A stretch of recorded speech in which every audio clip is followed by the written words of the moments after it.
você escrever redação? Eu não gosto de escrever redação, mas essa não é a pergunta. A pergunta certa é: quanto você está disposto a praticar a redação? A redação, eu costumo dizer que nós temos 4 etapas para você sanar todo esse medo que você tem de redação. A primeira etapa é a leitura. Gente, a leitura não é necessariamente algo que deve ser temoroso, algo demorado. Você imagina, eu vou ler um livro de tantas páginas. Não. A leitura você começa aos poucos, é algo gradual e com o decorrer do tempo que você vai aumentando.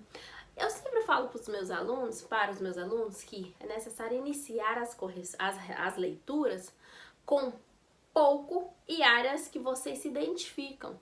Então, se você gosta de cozinhar, você pode ler receitas. Então, se você gosta de futebol, você pode ler notícias de futebol. Não necessariamente você vai diretamente para aqueles livros com várias páginas, com um vocabulário rebuscado. Não, você começa aos poucos de algo que te agrade. Com o passar do dia, das semanas, você vai incluindo isso na sua rotina. Então você pode começar com leituras diárias de 5 minutos.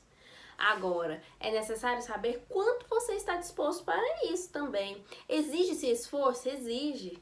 Porque nós estamos entrando num mundo várias vezes que não é muito conhecido, que é desgastante. E na verdade, estudar é difícil. Quem disse que seria fácil? Mas a questão é quanto você está disposto a treinar. Então, comece com pouco. À medida que você coloque metas no seu cronograma de aula. À medida que for passando as semanas, os meses, você vai aumentando. E quando se vê, no final de um ano, você já aumentou e muito. Então, é necessário um pouquinho de dedicação também. E começar com pouco, devagar e sempre, na verdade, é o nosso lema. Porque não adianta ler um livro hoje e parar. Não, o seu cérebro ele necessita de exercício. Necessita de prática. Você vai ensinar alguma coisa que você não sabe. O que é? A leitura. Porque sem leitura não há como continuar os estudos da redação. Então, nosso primeiro passo é a leitura. Depois da leitura, nós temos a escrita. Quantas redações você fez esse mês? Estamos na quarentena, quantas redações você fez na quarentena? Então isso é muito importante para que depois disso você consiga passar para alguém para corrigir. Professora, eu não tenho condição de pagar para alguém corrigir minha redação. Nós temos um método muito simples. Se você entregar a sua redação para uma outra pessoa que não tem tanto conhecimento de área como você, pode ser no próprio ambiente familiar. Se essa pessoa entender claramente o seu texto e não ficar com dúvidas em nada, o seu texto provavelmente será um texto muito bem estruturado. Agora, se a pessoa ficar com dúvidas, com certeza o corretor também ficará com essa mesma dúvida. E aí que surgem os porquês das correções de redação. Então, isso você deve se evitar. E depois nós temos a reescrita. Então, nós temos 4 passinhos: leitura, escrita, correção e reescrita da redação.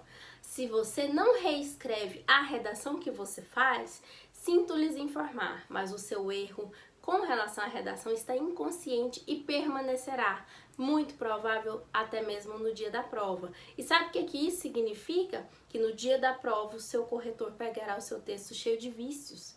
E se você deseja aprovação em uma prova que por conta de centésimos pode mudar toda uma classificação de um concurso ou do Enem, então isso é muito importante. Então nós precisamos passar por 4 etapas: leitura, escrita, correção e reescrita da redação.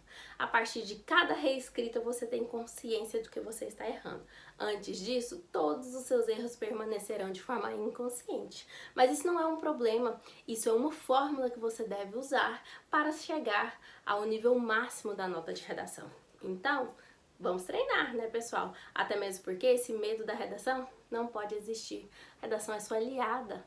Ela está te esperando de braços abertos. E você, quanto está disposto a treinar a redação?